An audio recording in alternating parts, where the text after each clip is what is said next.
Saat ini kita juga sedang menghadapi 5 perang. Yang kita hadapi sekarang 5 perang besar yang harus dimenangkan. Kita harus menang ini. Bukan perang fisik, tapi perang ini dapat merebut, menguasai, merubah cara berpikir masyarakat, sehingga pada akhirnya suatu bangsa akan tunduk dan tergantung pada bangsa lain. Bukan perang fisik, tapi perang pengaruh. Ini namanya perang peradaban yang dicetuskan oleh Samuel Huntington tahun 80-an, tahun 87 persisnya. Bahwa nanti perang akan datang adalah perang peradaban, perang hadarah, class civilization. Itu lebih bahaya daripada perang fisik. Dan ini sudah terbukti di Timur Tengah. Sudah terjadi di Timur Tengah. Negara yang tercabik-cabik, masyarakat yang rusak, hancur, eksistensinya, kepribadiannya, karena tidak mampu menghadapi perang peradaban, perang budaya. Sehingga faktor suku dan faktor agama itu menjadi faktor sebabnya perang saudara. Sudah 40 tahun di Timur Tengah perang saudara. Sudah 40 tahun sesama Islam, sama Arab. Alhamdulillah Indonesia tidak seperti itu. Nah, perang tersebut adalah yang 5 tadi. 1, perang kebudayaan pop. Bangun tidur sampai tidur. Orang dijejeli konten film, musik, game, animasi, dan lain-lain. Coba. Ya, kalau kita orang tua barangkali sudah gak kober lah ya. Seperti saya sudah gak bisa itu. Gak kober lah. Tapi yang muda-muda ini, cucu kita seperti apa nanti? Dari pagi sampai pagi lagi.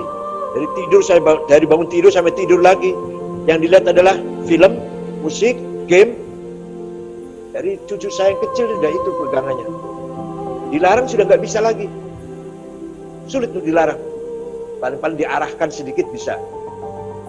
Yang kedua, perang digital. Semua negara memproduksi platform digital untuk menciptakan ketergantungan dan memotret perilaku dan algoritma bangsa lain agar selalu dalam kendali. Jadi negara besar ini bagaimana mengupayakan bisa menguasai segalanya, menguasai negara kecil, negara berkembang, segalanya, termasuk database. Jangan dikira ini masalah kecil. Ini data kita yang 270 juta sudah bocor, sudah dikuasai orang luar negeri. Ada sekian rakyat Indonesia yang sarjana sekian, yang awam sekian, petani sekian, pedagang sekian, yang profesi sekian, profesional sekian, yang masih pengangguran sekian, buta huruf sekian, yang kaya sekian, kelas menengah sekian, kelas bawah sekian, sudah bocor semua data itu. Ini menjadikan kita nanti, ya mudah-mudahan tidak terjadi, kita akan tergantung pada negara lain yang menguasai database tersebut. Kita akan tergantung. Sudah kita nggak bisa lagi mandiri lagi. Ini namanya perang digital. Kemudian, nah ini dengan adanya COVID-19, ini ada perang baru ini, perang biologi. Apa? Perang vaksin. Negara yang mampu memproduksi vaksin akan menjadi pemenang dalam perang ini. Negara yang tidak mampu, hanya mengimpor saja, itulah negara yang kalah. Padahal pandemi COVID-19 ini sudah sudah bervarian, sudah muncul lebih ganas lagi. Karena Delta itu lebih ganas, lebih cepat menular, dan lebih ganas daripada COVID-19 yang semula. Ini membutuhkan vaksin yang canggih lagi, lebih canggih lagi, lebih canggih lagi. Kita belum mampu memberi vaksin yang tahap pertama, penyakitnya atau pandeminya sudah meningkat ke level yang ketiga. Ini akan ada terjadi perang vaksin. Amerika, Jerman, RRC, Tiongkok. Ini terjadi perang vaksin. Kita ini hanya penonton. Bisa cuma importir. Itu pun entah uangnya dapat hutang, dapat dari mana, nggak tahu saya. Dapat motong-motong anggaran barangkali.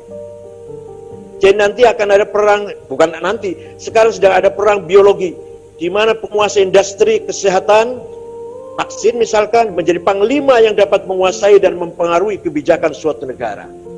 Kita akan didikte oleh negara yang memproduksi vaksin. Mudah-mudahan semuanya hanya berdoa. Kita hanya mau berdoa. Mudah-mudahan tidak separah atau tidak bahaya yang kita bayangkan. Tapi jelas kita akan didikte oleh negara yang punya vaksin. Itu jelas. Sejauh mana pengaruhnya, itu nanti kita lihat nanti.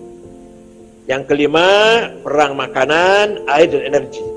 Siapa yang memiliki sumber-sumber makanan, air dan energi, maka akan mampu menjadi penguasa global.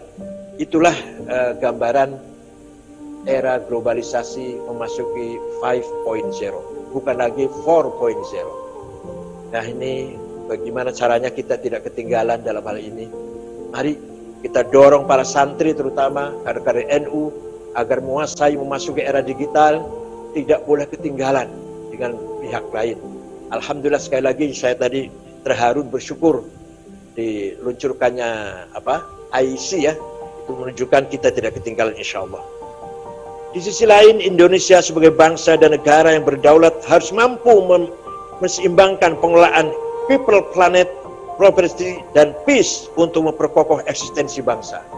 Ini juga luar biasa beratnya itu. Kepedulian terhadap lingkungan dan pengendalian serta pengelolaan polusi sampah, terutama sampah plastik, harus segera dilakukan karena ancaman lingkungan adalah ancaman kehidupan. Indonesia ini juara nomor 2 sampah plastik setelah Cina. Jadi juara, tapi juara buang sampah plastik di laut Indonesia itu akan merusak ekosistem laut dan seterusnya. Dan ini akan merusak lingkungan dan yang kita hidup di lingkungan tersebut. Kemudian oleh karenanya kita harus mampu memadukan antara teknologi spirituality dan humanity agar tidak terjebak dalam pertarungan global yang melahirkan kolonialisasi gaya baru. Kita harus mampu mewujudkan smart people yang bisa menjawab tantangan zaman, bukan hanya sebagai objek dan pasar dalam kompetisi global.